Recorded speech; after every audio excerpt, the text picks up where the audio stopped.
Dragon is directed by David Lowery. It's a remake of a 1977 Disney flick that was kind of a mixture of live action with an animated dragon. And it tells the story of a young boy named Pete who, after a tragic incident, winds up alone in the woods where he is raised by a dragon. Cut to a few years later and a family finds Pete and want to adopt him. Then you got some other people who discover the dragon and want to hunt it and capture it, that sort of thing. But above everything, Pete's friendship with Elliot the dragon is something that he is just having trouble letting go of, and he just wants to be friends with his dragon forever and live happily ever after and be good buddies. Now, I have absolutely no recollection of ever seeing the 1977 original. I may have done so when I was a kid, but I couldn't remember ever having seen it, and I watched the trailer for it on YouTube just to see if it jogged my memory.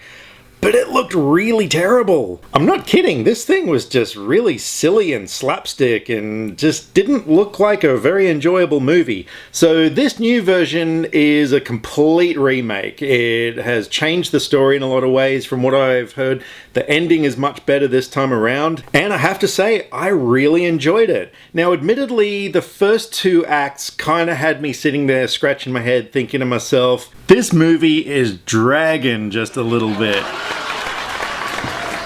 You guys. Yeah, what I mean is the first two acts were kind of slow, and I was sort of sitting there thinking to myself, I really hope something happens soon. And it wasn't until the third act that the movie really started delivering. And oh boy, did it deliver on such an emotional level. There was a lot of people sitting around me in the theater when I was watching it. There was some sniffles and stuff going on. I'm pretty sure there were people crying. I mean, I wasn't one of them because I don't cry in movies. But that last act really tugged the heartstrings and was such an emotional experience. I loved it. So the performances throughout the film were fine. There was nothing really that stood out. Bryce Dallas Howard played a park ranger who winds up taking Pete in when she discovers him. And you also have Robert Redford, who plays her father, who had some experiences with the dragon when he was younger, and so his story was kind of interesting. But at the heart of it all, Oakes Fegley, who played Pete, did a great job. His performance wasn't too over the top in as much as this kid who's just come out of the jungle and hasn't got a clue what anything in the civilized world is.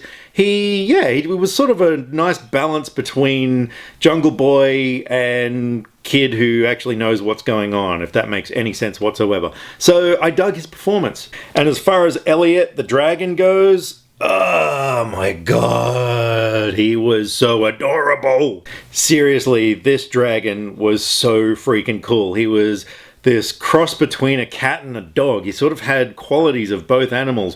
And if you're the sort of person who owns a pet, if you have a cat or a dog who you love so much that, you're one of these people who puts your cat on a t-shirt or something like that, then seriously, the first thing you're going to do when you come home is cuddle your animal to death and possibly let her sleep in your bed that night. Do you want to say hi to everyone?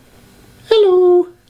But it was because of that familiarity with the dragon, because you're familiar with his characteristics, being around cats, dogs, that sort of thing, that you really bonded with him, and it just made for the connection between him and Pete that much more realistic. So while the first two acts did kind of drag, they did keep me interested in as much as there were some interesting themes being explored. I mean, you had obviously, the one that's man versus nature, where man is a complete dick and nature is awesome and we shouldn't be messing with it. And there were also other themes typical of Disney films like family and friendships, love and loss, that kind of stuff. But it was enough to hold together the first two acts that, didn't lose me completely. So this is definitely a good film for the whole family to go see. Take the kids along. Even though I was not bored, but, wanting a little bit more from the first two acts, there were a lot of kids around me and they were all glued to the screen. None of them were like, oh man, I'm so bored, and running around and climbing over chairs and doing what kids do. There was none of that. They were digging it. So even though the movie took its time getting there, the third act was enough to make me forget how much the first two acts dragged, and I'm going to give Pete's Dragon an 8 out of 10.